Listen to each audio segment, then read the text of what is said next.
Hello and welcome everyone, welcome again. आज के lecture में हम करेंगे conservative and non conservative forces और चैप्टर चल रहा है वर्क, पावर एंड एनर्जी। अब आप ये सोच रहे होंगे कि हम तो पढ़ रहे हैं वर्क, पावर एंड एनर्जी, तो इसमें forces and conservative, non conservative forces कहाँ से आ गया। तो बच्चों इस बात को समझो ज़रा। जो वर्क डन हम निकाल रहे थे, जो लेक्चर 1 हमने किया था, जो वर्क डन हम कैलकुलेट कर रहे थे, वो वर्क डन फोर्स के कारण आ रहा था। और मैंने फोर्स के वर्क डन के डेफिनेशन में ही आपको बताया था वर्क डन क्या है, that is the scalar product of force and displacement. तो अगर आपको वर्क को प्रॉपरली समझना है तो आपको फोर्स को प्रॉपरली समझना पड़ेगा, क्योंकि आप फोर्स के कारण ही वर्क निकालते हो। ठीक है, अब आज का जो लेक्चर है ये बहुत ही ज़्यादा कॉन्सेप्ट बेस्ड है। अगर आपको इस सवाल का जवाब पता है तो आपके लिए ये आज का लेक्चर ज़रूरी नहीं है, ज़्यादा इम्पॉर्टेंट नहीं है। आप इसको स्किप कर सकते हो और आप थर्ड लेक्चर देख सकते हो जाकर के, और वेट कर सकते हो। मैं जब भी थर्ड लेक्चर बनाऊंगा तो आप वहाँ से शुरू करना। तो क्वेश्चन क्या है आज का, it always necessary that if displacement is zero then work done is zero. अगर आपको आंसर पता है, ठीक है, अगर आपका आंसर सही है, आगे चेक कर लेना अपना आंसर। अगर आपका आंसर है यस, ओके, तब आपके लिए ये लेक्चर बहुत ज़्यादा ज़रूरी है। और अगर आपका आंसर है नो, तब आप सिंपली इस लेक्चर को छोड़ करके तीसरे लेक्चर पे जा सकते हो। अब देखो मैं ऐसा क्यों कह रहा हूँ, क्योंकि देखिए वर्क डन का जो फॉर्मूला मैंने आपको बताया था फर्स्ट लेक्चर में, that is the scalar product of force and displacement, that is F as a cos theta. मैंने ये आपको सिखा दिया है अब तक कि वर्क डन का फॉर्मूला ये बनता है।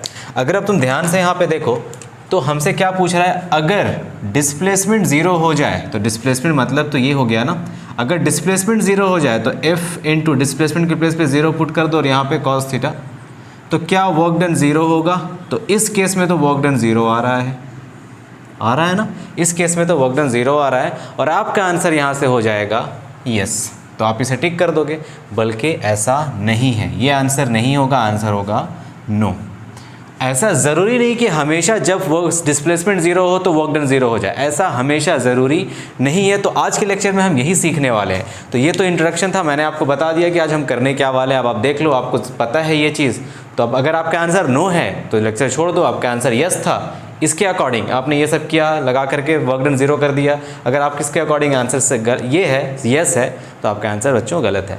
चलो शुरू करते हैं आज का लेक्चर। और आज का लेक्चर बहुत ही शॉर्ट होगा, सिर्फ कॉन्सेप्ट आज डिस्कस करेंगे conservative and non conservative forces के ऊपर। तो बच्चों होता क्या ये conservative and non conservative force, ये क्या है, कहाँ से ये आ गया नया चीज़।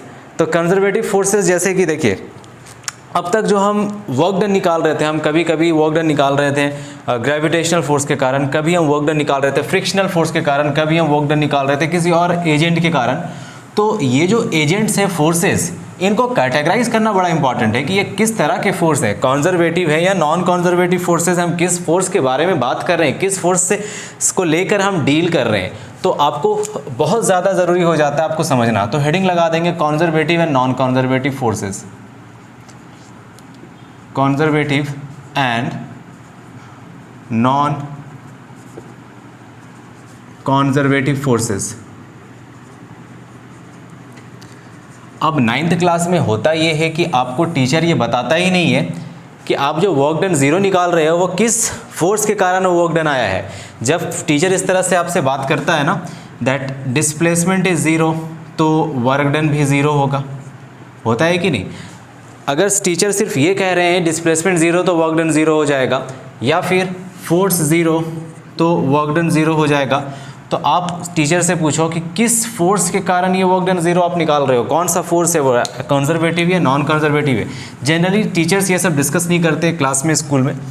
जनरली वो क्या कहते हैं कि वर्क डन ज़ीरो होगा जब डिस्प्लेसमेंट ज़ीरो होगा और फोर्स ज़ीरो होगा। लेकिन आज हम डेप्थ में समझेंगे ऐसा कब होगा और कब नहीं होगा, या ऐसा होना ज़रूरी है या नहीं। तो सबसे पहले आप हेडिंग लगा लो कंजर्वेटिव फोर्सेस, इसको डिटेल में समझते हैं। Conservative forces, conservative forces, okay. अब मैं कुछ पॉइंट्स लिखने वाला हूँ यहाँ पे कंजर्वेटिव फोर्सेस में। इस पॉइंट्स को फटाफट पहले नोट करेंगे, उसके बाद फिर समझेंगे कि ये कंजर्वेटिव फोर्सेस है क्या। तो कंजर्वेटिव फोर्सेस ऐसे फोर्सेस हैं जो डिपेंड नहीं करते पाथ्स पे। The forces that do not depends on path, does not depends on path, that means actual path पे ये डिपेंड नहीं करता। Number 2, depends only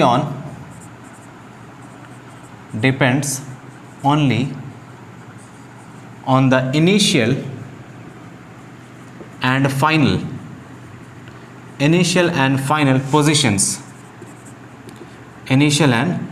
final positions, सिर्फ इतनी बातों पे ये डिपेंड करेगा। तो ऐसे फोर्सेस जो पाथ पे डिपेंडेंट ना हो और इनिशियल और फाइनल पोजीशन पे डिपेंड करे उसे कहते हैं कंजर्वेटिव फोर्सेस। एग्जांपल क्या क्या है कंजर्वेटिव फोर्सेस का? तो आपने अब तक तो आपने पढ़ ही लिया होगा। Gravitational force first of all is a conservative force. Gravitational force is a conservative force. Second, electrostatic force, जो आप पढ़ने वाले हो डिटेल में 12th क्लास में और 10th क्लास में थोड़ा सा आप पढ़ोगे सिर्फ। इलेक्ट्रोस्टैटिक, दो चार्जेस के बीच में फोर्स जो होता है उसे कहते हैं इलेक्ट्रोस्टैटिक फोर्स। और स्प्रिंग फोर्स, ये बहुत ही नया तरीका का फोर्स है, एक नया तरह का फोर्स है जो आप 11th में पढ़ोगे। स्प्रिंग फोर्स, स्प्रिंग को दबाने से, खींचने से एक फोर्स जनरेट होता है उसमें, उसे कहते हैं स्प्रिंग फोर्स। ओके, अब ये देखो, जो भी फोर्सेस कंजर्वेटिव फोर्सेस होंगे उनमें एक पोटेंशियल एनर्जी टॉपिक आ जाता है। जैसे फॉर एग्जांपल कंजर्वेटिव फोर्सेस में ग्रेविटेशनल फोर्स आ गया तो आपको पढ़ना पड़ेगा gravitational potential energy. Electrostatic force आ गया तो आपको पढ़ना होगा इलेक्ट्रोस्टैटिक पोटेंशियल एनर्जी।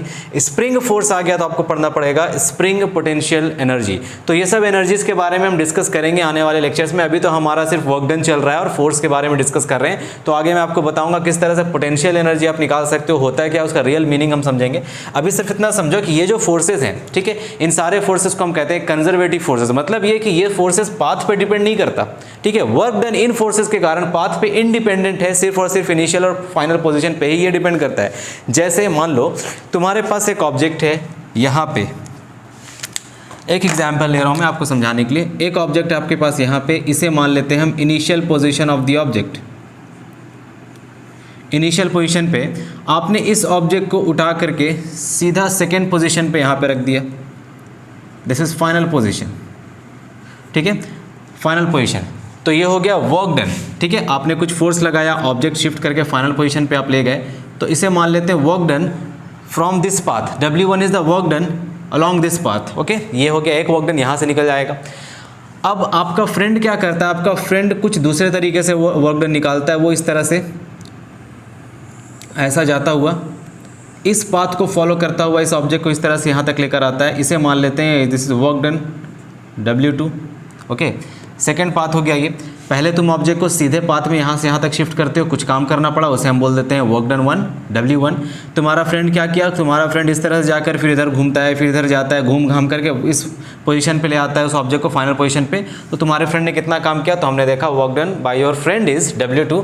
और तीसरा बंदा क्या करता है? वो सीधा इस तरह से सेमी सर्कुलर पाथ को फॉलो करता हुआ इस ऑब्जेक्ट को यहाँ से उठाकर यहाँ तक रखता है। Work done by the third object, या फिर बाय थर्ड पर्सन, कोई भी तीसरा पर्सन है, work done by third person. तो अगर ये पूरा का पूरा वर्क डन इन तीनों में से किसी भी फोर्स के कारण हो रहा है, मतलब कंजर्वेटिव फोर्स के कारण ये वर्क डन हो रहा है, मतलब जो फोर्स लगाया गया है इसमें वो कंजर्वेटिव नेचर का है, तो हम कहेंगे that work done in the first path is equal to work done in second path is equal to work done in third path। तीनों पाथ में वर्क डन सेम ही निकल कर आएगा। इसके पाथ पे डिपेंड नहीं करता, इसके इनिशियल और फाइनल पोजीशन पे ये डिपेंड कर रहा है। ओके, वर्क डन पाथ पे डिपेंड नहीं कर रहा है, किस पे डिपेंड कर रहा है? इनिशियल पोजीशन क्या है वो देख लेंगे, फाइनल पोजीशन क्या है वो देख लेंगे। ऑब्जेक्ट को यहाँ से उठाकर यहाँ रखना है, तुम किसी तरह भी लाकर रखो, तुम सीधे जाकर वहाँ रख दो, तुम घूम घाम कराओ वहाँ रखो, तुम एक बड़ा सा सेमी सर्कल बनाकर वहाँ रखो, या फिर तुम किसी भी मोशन में जाकर के, किसी भी डायरेक्शन में जाकर के, किसी भी सिचुएशन में जाकर के यहाँ पे ऑब्जेक्ट को लाकर रख दो, तो तुम्हारा वर्क डन सेम आएगा। अगर इस काम को करने के लिए एक एक्सटर्नल फोर्स जो रिक्वायर्ड है वो कंजर्वेटिव नेचर का है, ये बात आपको समझना है। कंजर्वेटिव फोर्सेस का सबसे इंपॉर्टेंट, सबसे खतरनाक कॉन्सेप्ट यही है। कंजर्वेटिव फोर्सेस में वर्क डन आपको डिपेंड नहीं करेगा पाथ पे। ओके, सारा का सारा वर्क डन इंडिपेंडेंट होता है पाथ पे, कोई फर्क नहीं पड़ता आप किस पाथ में जाकर के उस वर्क को कर रहे हो, डिपेंड करेगा इनिशियल क्या है पोजीशन और फाइनल क्या है। तो इस तरह के फोर्सेस को हम कहते हैं conservative forces. Okay, conservative forces का एग्जांपल मैंने आपको बताया ग्रेविटेशनल फोर्सेस, और इस ग्रेविटेशनल फोर्सेस को हम बहुत ज़्यादा डिटेल में हर एक क्वेश्चन करेंगे। ग्रेविटेशनल पूरा का पूरा चैप्टर तुम्हारा ग्रेविटेशनल फोर्सेस के कारण ही वर्क डन निकालने के लिए पूछा जाएगा पूरे चैप्टर में। जैसे हम आगे पढ़ने वाले हम आगे पढ़ने वाले ग्रेविटेशन पोटेंशियल एनर्जी। कहाँ से आई है ग्रेविटेशन पोटेंशियल एनर्जी? तो ग्रेविटेशनल पोटेंशियल एनर्जी आया है जो काम किया गया तुम काम कैसे कर पाओगे? जब तुम्हारे अंदर कोई एनर्जी होगा तभी तुम काम कर पाओगे। तो the ability of doing work is called as energy. तो हमारे अंदर अगर कोई एनर्जी है तो हम काम कर पाएंगे, हमारे अंदर एनर्जी है तो काम नहीं कर पाएंगे। तो वो एनर्जी जो स्टोर्ड है वो किस फॉर्म में स्टोर्ड है? तो वो ग्रेविटेशनल पोटेंशियल एनर्जी के फॉर्म में एनर्जी स्टोर्ड होगा, जो हम करने वाले हैं आगे आने वाले लेक्चर्स में। तो उससे पहले आप ये समझ लो। तो ये हो गया basic definition of conservative forces, और ये हो गया कॉन्सेप्ट कि क्या मतलब होता है इसका। ओके, अब एक और बात सुन लो। जब कंजर्वेटिव फोर्सेस होता है तो अगर ऑब्जेक्ट को, मान लो ऑब्जेक्ट यहाँ पे इनिशियली इस पोजीशन पे है, ओके, और चलो उसी में समझाते हैं। तुम ऑब्जेक्ट को यहाँ से उठा रहे हो, इस ऑब्जेक्ट को उठाने के बाद तुम क्या कर रहे हो? घूम घाम करके वापस से ऑब्जेक्ट को इसी पोजीशन पे लाकर रख देते हो। तो देखो, इनिशियल पोजीशन भी ऑब्जेक्ट का वही है, फाइनल पोजीशन भी ऑब्जेक्ट का वही है। ठीक है, फाइनल पोजीशन मतलब ऑब्जेक्ट को बाद में रखा कहाँ गया? पहले उठाया यहाँ से, बाद में रखा भी यहीं पे गया है, तो ऑब्जेक्ट का इनिशियल पोजीशन यहीं पे, फाइनल पोजीशन यहीं पे। तो जब इनिशियल और फाइनल पोजीशन ऑब्जेक्ट का कोइंसाइड कर जाएगा तब वर्क डन इस केस में 0 निकल कर आएगा। तो हम ये कह सकते हैं, अगर ये हम लिख लें वर्क डन W4, अगर इसे हम लिख दें तो work done by this path is equal to 0। एक क्लोज्ड पाथ में वर्क डन 0 होता है अगर फोर्स है कंजर्वेटिव टू। ओके, तो यहाँ पे लिखेंगे 4th पॉइंट में, work done by conservative forces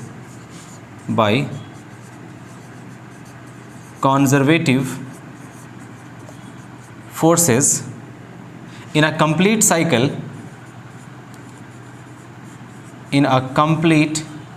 cycle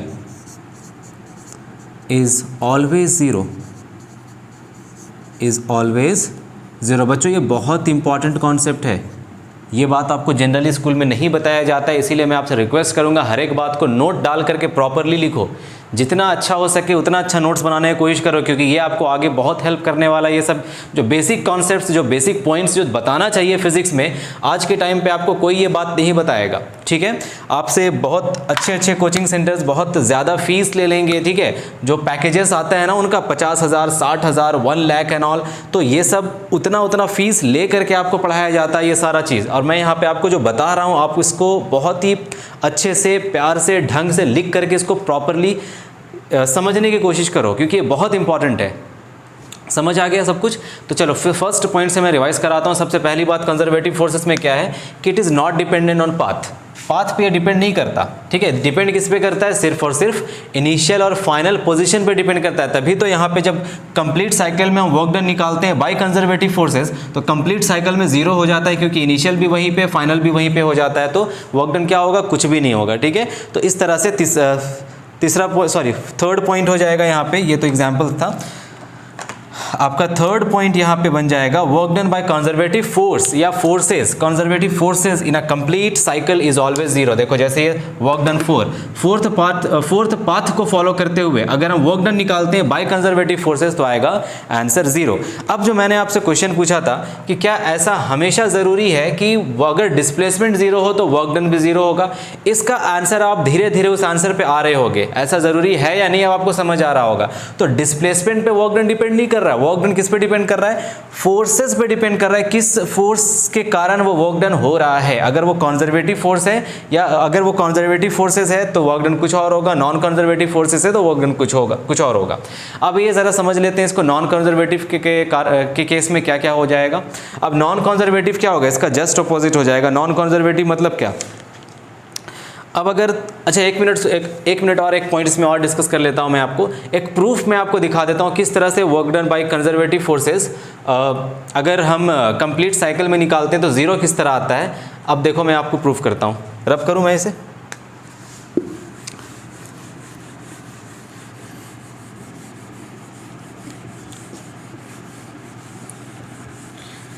तो मैंने अपने चैनल का नाम बदल करके फाउंडेशन फिज़िक्स कर दिया है। चैनल का नाम ऐसे फाउंडेशन क्लासेस था पहले, बट अब मैंने चेंज करके फाउंडेशन फिज़िक्स कर दिया इसे, तो शायद आप लोगों ने नोटिस किया होगा।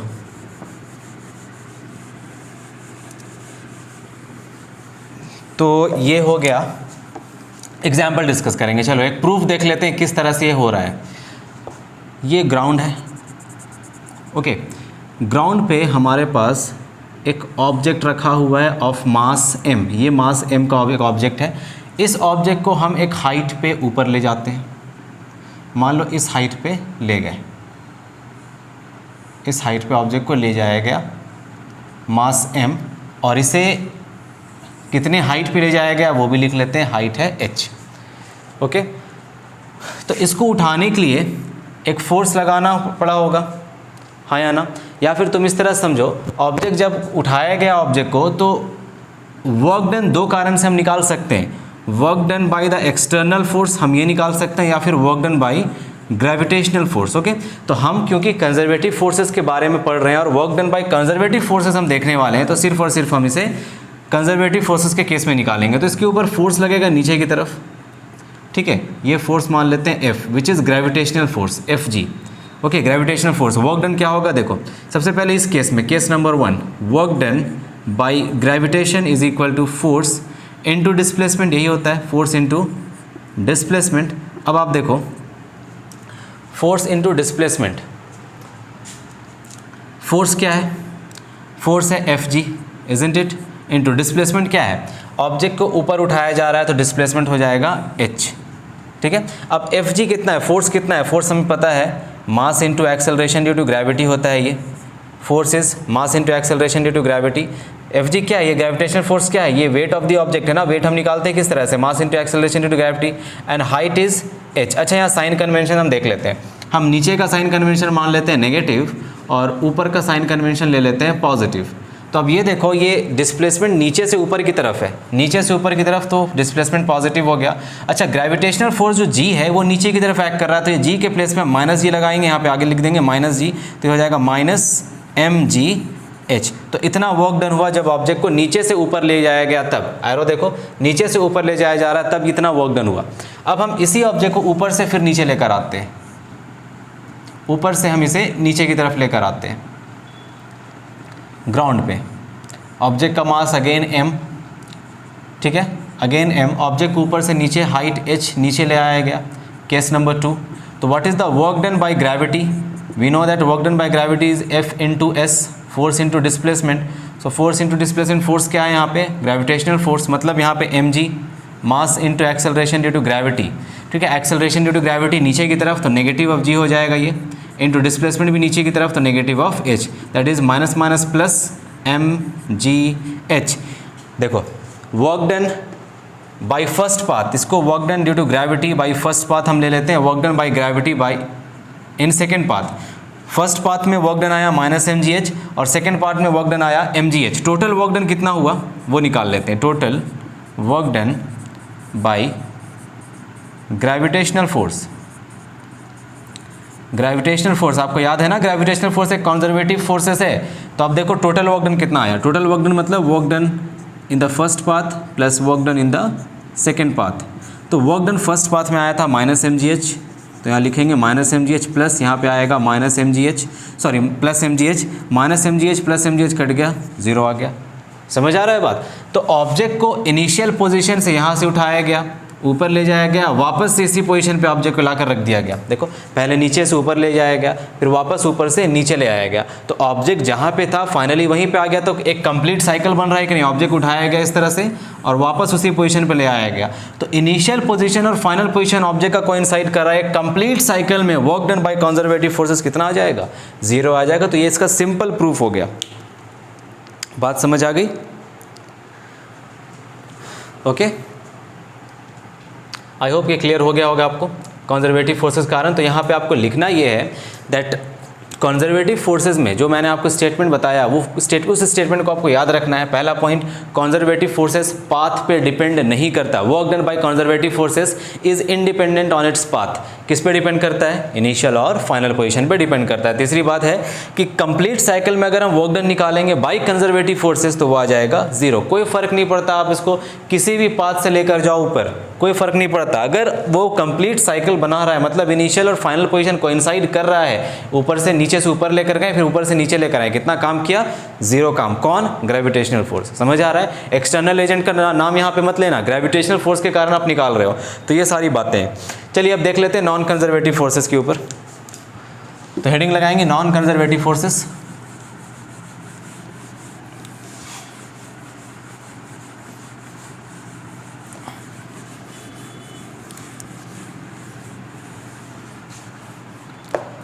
So non-conservative forces.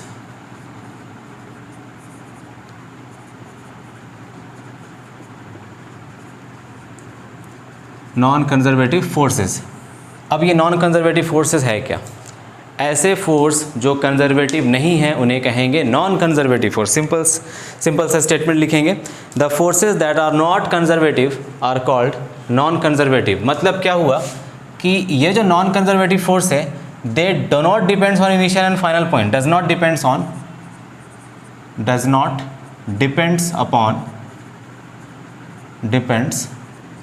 upon initial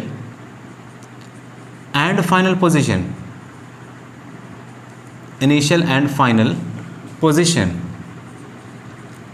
does not depend upon initial and final position. And second point is depends on the path followed। ठीक है। Third point, work done in a complete cycle is not equal to 0। Conservative forces के कारण work done in a complete cycle आ रहा था 0, but क्योंकि यहाँ पे हम नॉन कंजर्वेटिव फोर्सेस के बारे में डिस्कस कर रहे हैं तो वर्क डन यहाँ पे कंप्लीट साइकिल में 0 नहीं होगा। ठीक है। एग्जाम्पल में फ्रिक्शनल फोर्स, आपको सिर्फ फ्रिक्शनल फोर्स ही पढ़ना है इस 9th क्लास में, तो फ्रिक्शनल फोर्स थोड़ा बहुत पढ़ना है, ज़्यादा डिटेल में नहीं। तो ये फ्रिक्शनल फोर्स ही आपको समझना है सिर्फ, और मैंने ये फ्रिक्शनल फोर्स आपको पढ़ा दिया जितना पढ़ाना था 9th क्लास में, जितना आपको जानना था 9th क्लास में उतना मैंने करा दिया है। फ्रिक्शनल फोर्स अगर आपने नहीं देखा फ्रिक्शनल फोर्स क्या होता है, क्या चीज़ है, नहीं पता तो आप जा करके forces and laws of motion topic में लेक्चर में प्लेलिस्ट है उसमें देख लेना, फ्रिक्शनल फोर्स क्या होता है आपको समझ आ जाएगा। अब ये frictional force is a non conservative force. एक एग्जांपल लेकर समझेंगे इसे। चलिए एक स्ट्रेट लाइन मोशन में एक एग्जांपल लेते हैं। मेरे पास एक ऑब्जेक्ट है ऑफ मास m, इस ऑब्जेक्ट को इधर खींचा गया। ठीक है। ऑब्जेक्ट का डिस्प्लेसमेंट इस डायरेक्शन में, ऑब्जेक्ट को इधर खींचा गया, ये F एक्सटर्नल है, एक्सटर्नल एजेंट। ऑब्जेक्ट का displacement from here to here हो गया S, और ऑब्जेक्ट यहाँ पे इस पोजीशन पे ये अभी आ गया। अब देखो फ्रिक्शनल फोर्स इस ऑब्जेक्ट के ऊपर लगेगा पीछे की तरफ। ओके, फ्रिक्शनल फोर्स लगेगा पीछे की तरफ। तो जब ऑब्जेक्ट को from this position to this position shift किया गया तो work done by frictional force कितना होगा वो निकाल लेते हैं। Work done by frictional force, इसे पाथ 1 मान लेते हैं, जब इसे यहाँ से यहाँ तक लेकर आया गया है तो इसे पाथ 1 मान लेते हैं। बाय फ्रिक्शनल फोर्स हम निकाल रहे हैं। ठीक है। Work done by frictional force that is force into displacement, यही होगा, फोर्स इंटू डिस्प्लेसमेंट। अब देखो फोर्स है F, frictional force F, displacement उधर। ठीक है। किसी एक डायरेक्शन को पॉजिटिव मान लो, किसी एक डायरेक्शन को नेगेटिव मान लो, तो इधर का डायरेक्शन को पॉजिटिव मान लेंगे और इधर का डायरेक्शन नेगेटिव मान लेंगे। तुम cos थीटा का भी वैल्यू लिख करके कर सकते हो, आंसर सेम आने वाला है, FS cos थीटा भी कर सकते हो तुम। तो अब देखो फोर्स इधर है, डिस्प्लेसमेंट इस साइड हो रहा है, डिस्प्लेसमेंट इधर हो रहा है, तो डिस्प्लेसमेंट पॉजिटिव, फोर्स नेगेटिव, तो minus F into displacement S, तो ये हो जाएगा minus of FS। That means work done by the frictional force along this path is minus of FS। अच्छा एक बार और निकाल कर देख लेते हैं। अब वापस से इस ऑब्जेक्ट को हम यहाँ से लेकर के वापस इसी पोजीशन पे लेकर आते हैं। तो जब ऑब्जेक्ट को यहाँ से इधर लाया जाएगा, जब F एक्सटर्नल लगाएंगे। ठीक है। याद रखना है हम वर्क डन इस एक्सटर्नल एजेंट के कारण नहीं निकाल रहे हैं, हम फ्रिक्शनल फोर्स के कारण निकाल रहे हैं। पहले हमने क्या किया, हमने इसे यहाँ से लेकर यहाँ तक शिफ्ट किया, ये फर्स्ट पाथ है, displacement in the first path. और अब हम दूसरी बार हम ऑब्जेक्ट को फिर यहाँ से लेकर के यहाँ शिफ्ट कर रहे हैं, displacement in the second path. मतलब ये हुआ कि अगर यहाँ पे ऑब्जेक्ट था तो ऑब्जेक्ट को एक बार इधर ले जाया गया, फिर वापस से इधर ले आया गया और पूछा जा रहा है कि work done, total work done क्या होगा ऑब्जेक्ट के ऊपर। तो अब देखो, अब ऑब्जेक्ट का डिस्प्लेसमेंट इधर है, तो जब डिस्प्लेसमेंट इधर हो रहा है तो ऑब्जेक्ट का फ्रिक्शनल फोर्स ऑब्जेक्ट के ऊपर अपोजिट डायरेक्शन में ये लगेगा।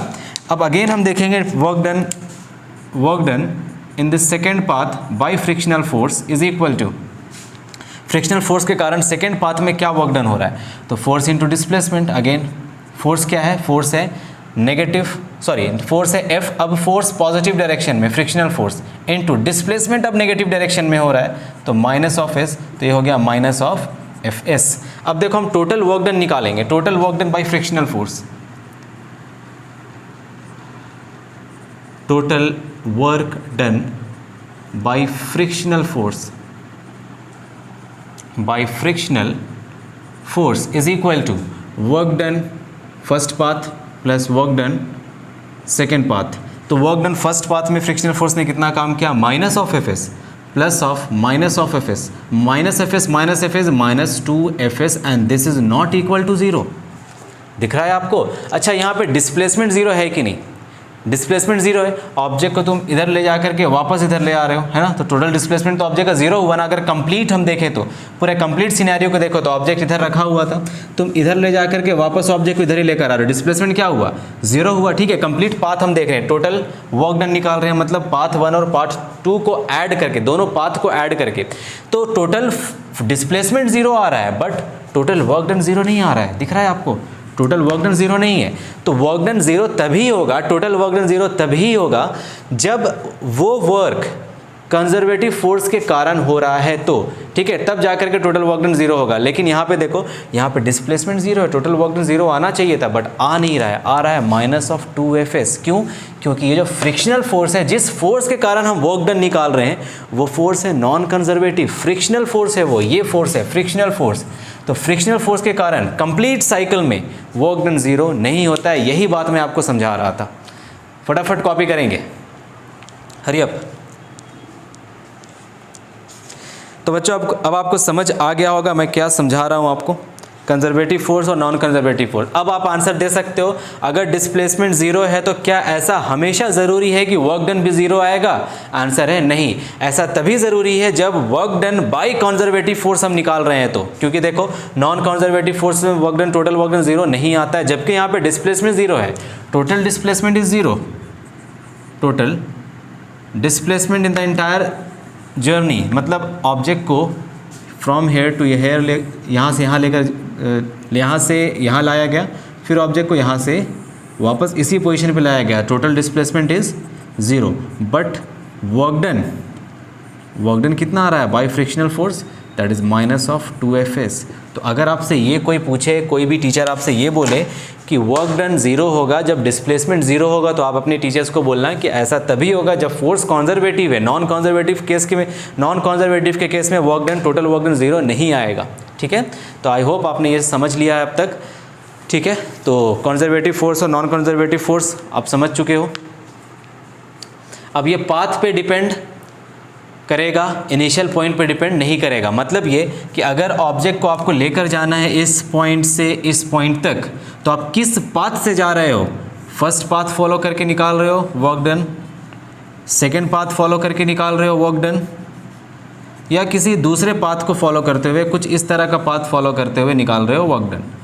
अगर ये work done conservative forces, non conservative forces के कारण हो रहा है, नॉन कॉन्जर्वेटिव फोर्सेस के कारण हो रहा है, देन मैं यहाँ पे लिख दे रहा हूँ अच्छे से, अगर ये सारा का सारा work done non conservative forces के कारण हो रहा है, then work done by the first path will not be equal to work done by the second path, will not be equal to work done by the third path. क्योंकि अब यहाँ पे path अलग हो गया तो तीनों का तीनों वर्क डन अलग अलग निकल कर आएगा नॉन कंजर्वेटिव फोर्सेस के कारण। बट कंजर्वेटिव होता तो तीनों केसेस में वर्क डन सिमिलर ही आता, कुछ अलग नहीं होता।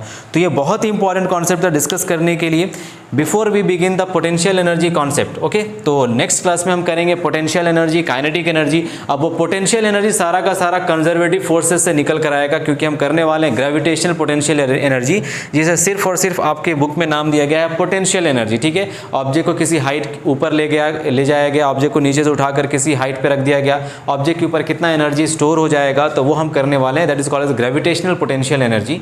और वो कॉन्सेप्ट को समझने के लिए ये कंप्लीट कॉन्सेप्ट आपको आना ही चाहिए। तो इतना ही आज के लिए। नेक्स्ट क्लास में हम शुरू करेंगे, देखेंगे वर्क एनर्जी थ्योरम भी हमें करना है। देख लेते हैं क्या टॉपिक ज़्यादा पहले शुरू कर दिया जाए। अगर पोटेंशियल एनर्जी ज़्यादा ज़रूरी लगेगा तो वो शुरू करेंगे, नहीं तो फिर वर्क एनर्जी और थ्योरम करेंगे। तो तब तक के लिए thank you very much and please like and subscribe the channel and thank you very much, all the very best.